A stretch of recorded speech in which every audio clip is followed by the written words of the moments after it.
Hello everyone, welcome to William and the Magic Box. Today on our show, we are going to have James. James from Norfolk in Virginia in the USA. So let's see what James has to say. Enjoy the interview. Hello James. Hi, good morning, or good afternoon in your case. Yeah, good morning for you. How are you doing today? Good. Very good. So did you have a good night sleep?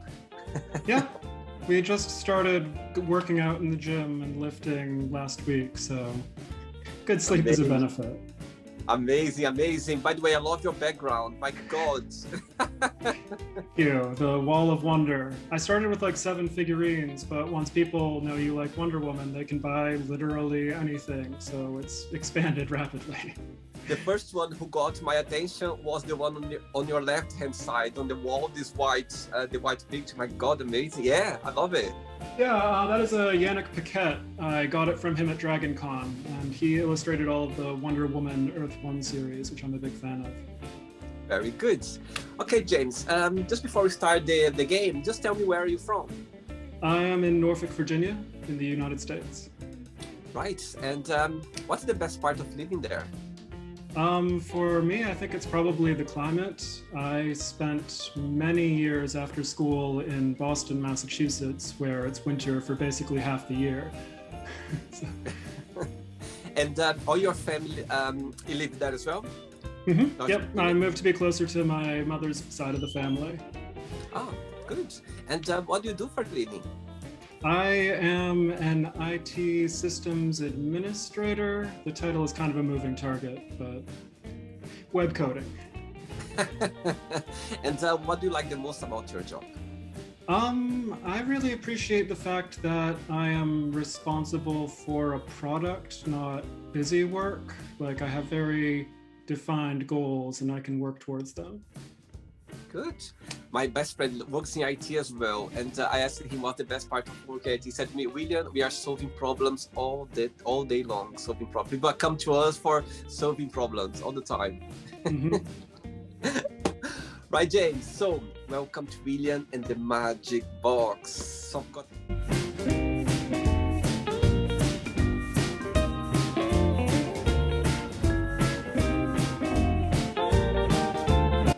lovely box full of random fun questions, okay? Through the game, there is a question that you don't have an answer for, you don't want to answer, always can pick another one, okay? It's very friendly and chilled, okay? Okay. I'm just gonna play some music now, just for us to get a bit in the mood before the first question. Okay. Let's do it.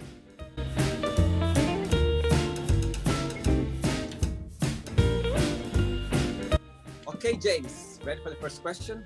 Sure thing. Let's do it. The first question is, what was your worst foot in mouth moment? Oh man. I think I would probably go with, because I still think about it sometimes, for a while I worked in a school of international development and social policy. And so the first time I was meeting some students that were from Palestine, I just didn't understand the cultural competency of the fact that, you know, it's not appropriate to meet a woman you don't know and be like, hey, let's shake hands. She was kind of like, but Oh my God, it's funny. It's I remember it made me remember I was working in a hotel a few years ago, and I think it was the Olympics London. I'm not sure. Yes, I was with the Olympics in London when the London hosted the Olympics, and so we had like this kind of some courses about different cultures, because we were having people from all over the world, you know, and we had this kind of meetings where we need to know which culture, you know, people, they don't hug, they don't shake hands, or, you know what I mean, they just look at you, eye contact. So there was a lot of topics that we need to go through. I was like, wow, that's amazing, interesting. Good one. Second question. Let's do it. For the next question, tell me a little bit of the Wonder Woman. When you start loving it? When you start the passion about her?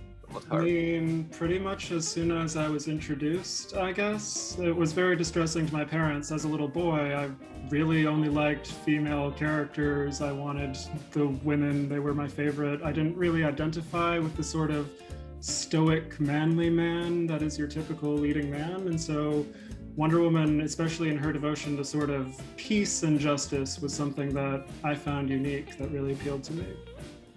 I see. And at the time, they were kind of trying to change you, or they were supporting you. They were kind of. In the time, it was the mid-'80s for me as a kid, and so I think they had the best of intentions. They saw themselves as, you know, protecting me and preparing me for the way the world was, but it was limiting, certainly. I see. Cool.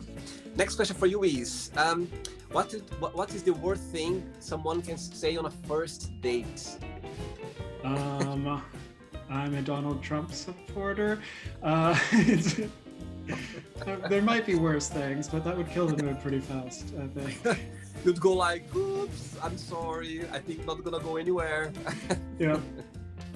That's funny, I love it. Next one.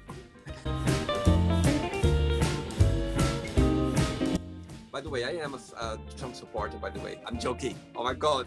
You would hang out straight away, yeah? Like, You're done. Finished. Right, next question for you is, how would your best friend describe yourself?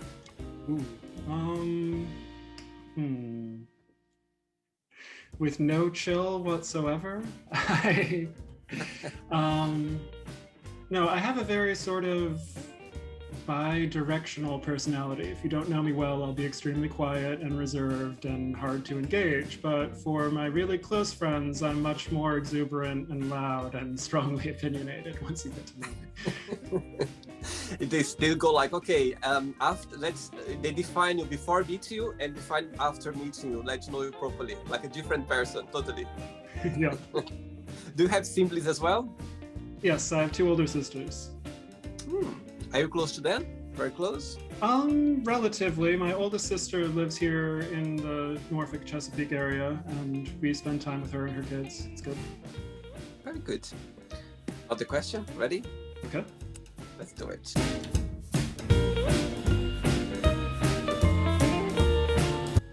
Right, next question for you is, again about dating. By the way, are you in a relationship right now or not? Yes, I've been married for more years than I can remember off the top of my head. So I'm gonna skip this one. This one about dating again. So I'm gonna. Okay, next question for you is, what is the weirdest dream you ever had? I usually don't remember my dreams most of the time, but actually last night I did have one where I dreamed people had removed most of our garden. Our front garden is very important to me. I spend a lot of time tending the flowers and the like, so it was sort of a nightmare to walk out to the garden and see everything gone. Oh my God. And how did it end up the dream in the end? Did it come back or not? It was all totally gone. I mean, they usually fade pretty quick for me. Cool. Another question for you, James. Let's do it.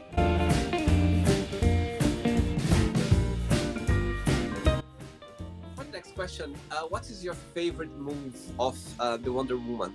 The oldest ones or the newest ones? Move? You mean film? Move. Was? Yeah, or... films. Sorry, yeah, films. Yeah, what's your favorite?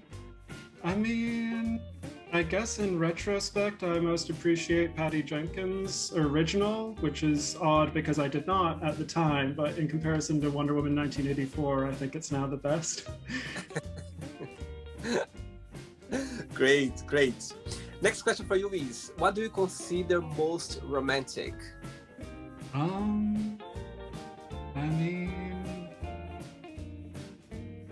I spend a lot of time trying to give face and maintain what I think is expected and pleasant, and so I think the ability to have the intimacy to really let your guard down and be yourself is something that's very precious. Good, very good. And do you consider yourself a romantic person? Depending on the definition, certainly in the American literary sense of romanticism, absolutely. Good. I think you are. Just be modest. Next one. Let's do it.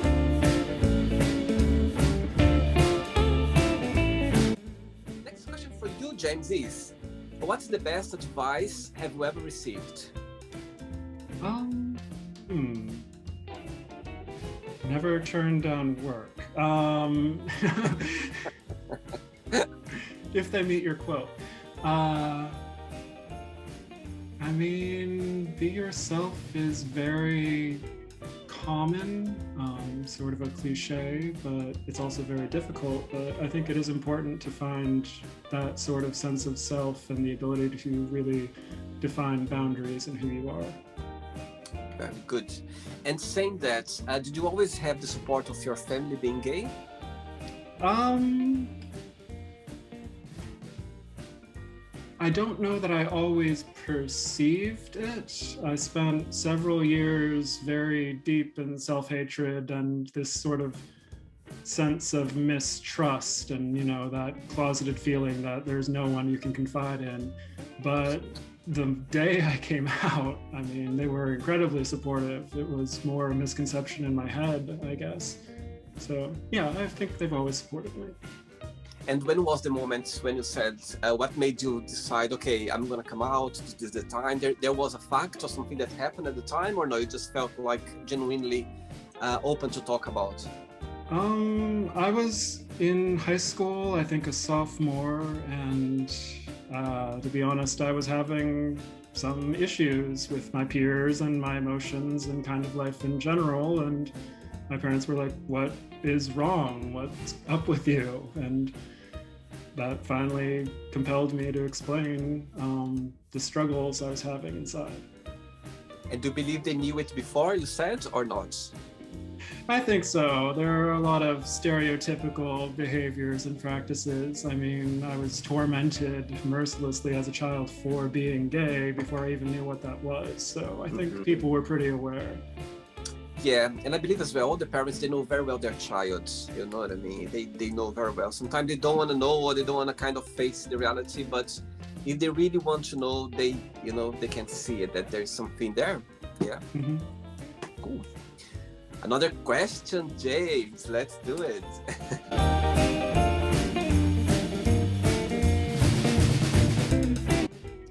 You like the X-Men movies as well? I feel very conflicted about most film properties, I'd say. There are certainly some good things. In my opinion, it sort of really peaked at X2 with the start of the Famke Johnson Phoenix saga, but that quickly went south in Last Stand. So mixed feelings about the movies, but it's great to see, something realized in another form. And I'm really hoping the MCU can finally get an X-Men that we all appreciate. Absolutely. And is your partner, your husband as well, into the Wonder Woman, all those kind of characters? He has his own collections. For DC, it's more Nightwing, but often our favorites are sort of the counterparts, I would say, because his favorite is Nightwing. I really like Starfire from the Titans. He really likes Cyclops. My favorite is Jean Grey. So we have that complementary aspect. I was looking at your pictures before I started the interview, and I loved your costume when you were dressing up there, because I was like, oh my God, how amazing. It was like a special occasion, or was like Halloween, or just like any special occasion? Usually it's a convention. The pandemic put a stop to that, of course. And honestly, I found myself kind of depressed over it, which I didn't necessarily realize until I first put the costume back on. But most recently, it was the release of the Hulkling and Wiccan King in Black one-shot. And I decided that was enough of an event for us to get dressed up again. So we did Hulkling and Wiccan to celebrate that issue's release. And you know what? It just came to my mind now. I don't forgive myself. I should have asked you to come dressed up as well. Oh my gosh. Would you have done that if I would have asked you? Sure. I might crank the AC a little higher, but... Oh my God, I should have thought about that. Oh my God. Anyway, season 2, okay? Get ready for the season 2. Okay, you'll be ready for me. Good. Okay, next question for you is, what scares you the most about your future? I think just in general, the unknown. I have a tendency towards anxiety, and it's very easy, I think, to be like, oh, well, I could be fired tomorrow. I could be hit by a bus tomorrow. There's really no knowing. Yeah, I understand. Yeah, totally. Next question, James. Let's do it.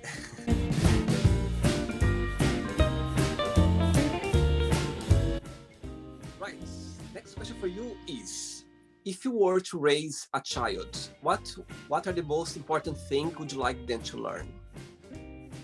Ooh. I think it's very important. There's a quote from the book The Little White Horse by Elizabeth Gouge that is essentially, it's not important that the child like you, it's important that you teach them how to be a good person. And I think what I feel a lot of people seem to sometimes be missing lately is that sense of social responsibility, and really more the respect for others and the philosophy of mind to understand that, you know, other people have thoughts and feelings too, and it's good to consider them. Wow, amazing. I love the answer. That says everything. Good. Another question, James. Let's do it.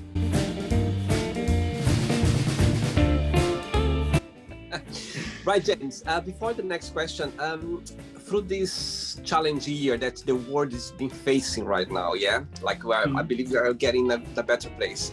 But in your opinion, what's the most positive part you took out of this periods of coronavirus that everyone has been facing right now? There's something positive that stuck to your head, something that you didn't think was there, you know, something internal, something that's, what's the most positive part you took out of it?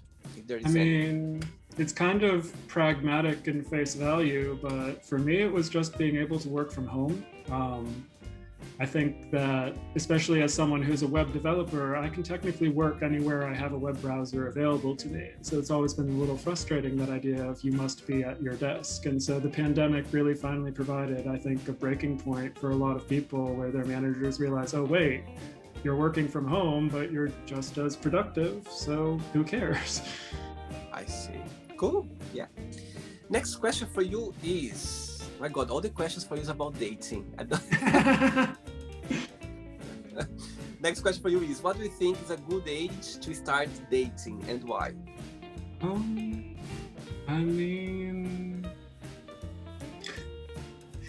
I'll get in trouble if I say too young, but I don't know. I have nephews who are 12 years old and starting their first relationships, ostensibly. And my understanding developmentally is, I think that's fine.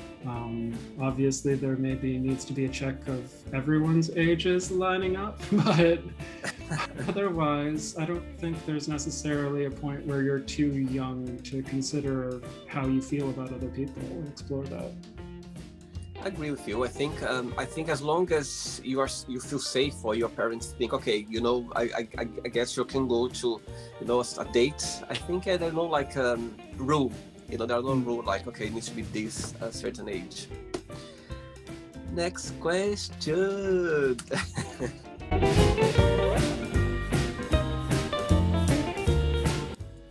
And what's the most challenging part of your job, in your opinion? And that idea of fully understanding what someone else experiences, I guess. It's nice that with the software I work with, I can proxy in as other people and theoretically see what they see, but it can still, for example, when that doesn't seem to be working, there becomes this huge disconnect of, okay, can you screen share? Like, how is this happening for you that I can't experience it? Next one is, what was your favorite thing to do as a kid? I really just enjoyed the outdoors to a degree.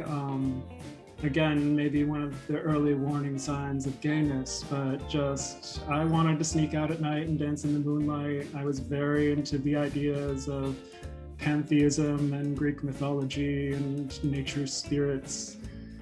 And I wanted to be out and experience that. Great. I grew up in the 80s as well. I think was the best part of, you know, of growing up in the 80s. There was no technology at the time. Everything was so free, and I think we were very lucky. Another question. Let's do it. Okay, next question is, what is one food you could eat for the rest of your life? Shawarma. is pretty high up there. Basically anything in the Mediterranean, former Ottoman Empire, I'm a big fan of. Great. And do you like cooking as well? Very much, yes. Oh, really? Yep, it's something that I think I've always shared with my mother a lot. She was very big, especially the various entertaining books, theme parties, etc. And so I still have a tendency to want to overdo everything. Oh, wow. And what do you like to cook the most? The most. I really enjoy making baklava because I love it, and also it's something that my mom typically was like, no, that's too much work. We aren't doing that. So it's a special thing where I can be like, you know what, we're going to make some baklava. Great, great. And when was the last time you cooked? Last night. There is some still left over? There is. Yep. I wish I was there. Right, James, I have 3 questions left for you, okay? Okay.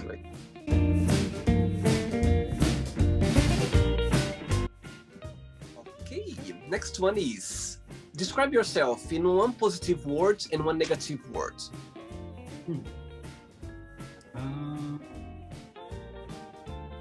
I am thoughtful for a positive, but that counterpoint makes me one prone to overthink. Well, welcome to the club. Do you think you always been like an overthinker? I think so. I think a lot of my childhood inclined me towards a sort of isolating perspective, and that in turn made me overall more contemplative. Yeah, I think nowadays people get more and more overthinking. You kind of person, if you wake up in the middle of the night and something just come to your head, like an idea or something, you cannot fall asleep anymore. Like just go on and on about the idea. I'm the same as well. If I wake up in the middle of the night and I try not to think about anything, but if something comes, that's it. I'm done. It's hard. I usually end up reading. I think of that as sort of putting my mind on rails because you follow the story, not whatever you're angsting over at the moment. Yeah. 2 questions left. Let's do it.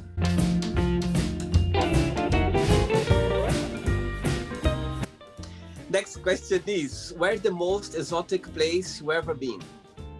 I think I would have to go with Peru.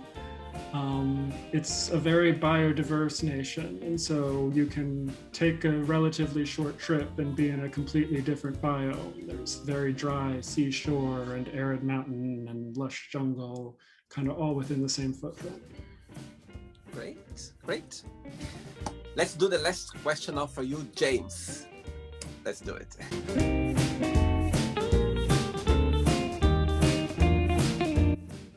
Ready for the last one? Okay.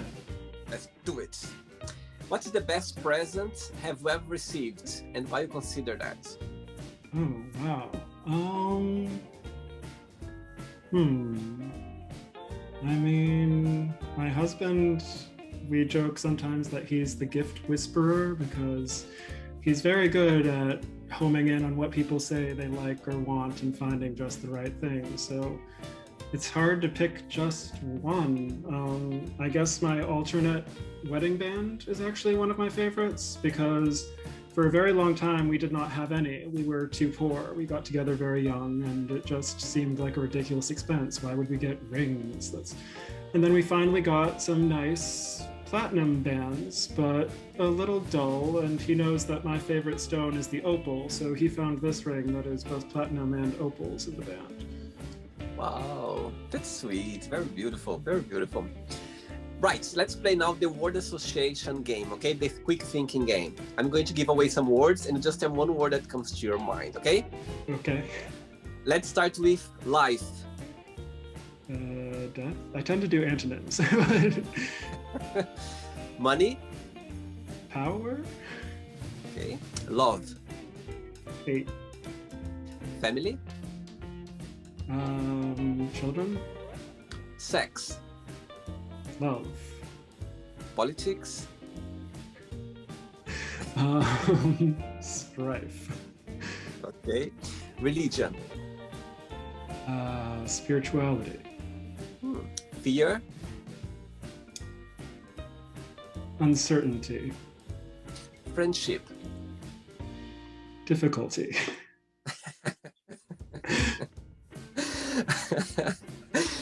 regret, Always. right? Desire,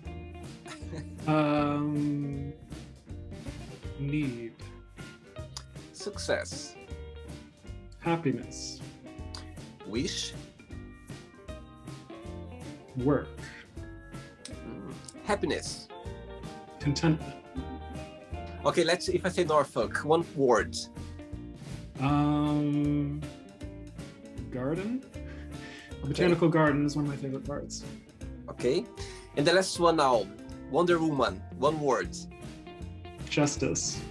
Oh, good one. Very good. Let's pretend now I'm going to meet your lovely husband for a coffee, and I'm going to ask him, tell me the most beautiful thing about James, and tell me something that he needs to improve on. What do you think your husband will tell me? I think it's another sort of counterpoint situation. He'd say one of my best qualities is the enthusiasm I have for things and the degree that I want to indulge and celebrate them. But then the balancing factor is my propensity to go overboard and maybe do things too much. He comes from a good place at least, you know what I mean? Sure. Right, let's play now James and the Magic Box, and you can ask me a question. But before that, let's play the music one more time. Okay. Just before you ask me a question, if you could, what's in your opinion, if you could change something in the Wonder Woman character, there'll be something that would change it to make her even more perfect for you? I have very strong feelings about the use of weapons and how more and more often in the modern era, Wonder Woman is depicted holding a sword, which is not really, I would argue, her classical perspective. She has the lasso. She tries to talk people down. She's about peace. And so it kind of offends me when people are like, oh yeah, I love that she's so violent and she slashed that dude in the face. And like, that's a different character, I think. I see. Okay, good. Very good answer. You can ask me a question now, James. All right. I was wondering what you feel is a common misconception about London or the UK that you would really like to correct people on and put to rest. My God, I love the question.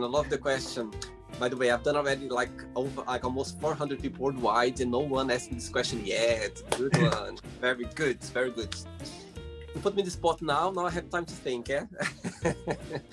Right. So I'm gonna talk. The answer comes straight away. The first thing that comes to my mind is James. People when they come. I've been working. I've been here for the last 16 years now, and I met people all over the planet. You know, a lot of European, a lot of Latin American as well. A lot of people all over the world. And the most thing that I heard people moaning around, saying about England, is about first the weather, yeah, which is understanding, you know, the weather. And people say that, let's say about the English people, they are very cold or straightforward, you know, they are, you know, too much direct to the point, and the way they come across a bit arrogant. And I disagree with that. Because I'm from Brazil, originally from Brazil, and I left Brazil when I was 19. And I believe that it's a mixed conception, because I think the English people, they are just straightforward, you know, in a good way. You know, they are not half terms. If they like this, they'll say yes, this is right, or this is wrong. They're like, you know, and it compares a lot with the Brazilian, our culture, because we find a way. We don't go straight with the point, to go around, you know, to get there. You're not like able to. It's a cultural thing. You know what I mean? We kind of try to mold, you know, the thing in a different way to get to the point. But I believe the English people, they just go straight away to the point, and they come across as being arrogant or being cold or too direct, but it's not. They're just they're straightforward, you just, so I realized that. And when people say like, oh, when they mention that in a negative way, and if it depends the person, of course, if it's a friend or something, I try to correct or to explain that. But in my opinion, I think that's the most misunderstanding that people has from England or from the English people or even London. By the way, London is of course well known about the grey weather. Always have been in London before. By the way, have been in London. I've only stopped over in Heathrow between locations. I see. So people have this concept that one of the topics of the conversation when you go out or you meet people about the weather all the time. Oh, the weather was this and that. But to be honest with you, as I come from a very tropical country, Brazil is very hot, warm, but the weather never been a problem for me. To be honest, I think.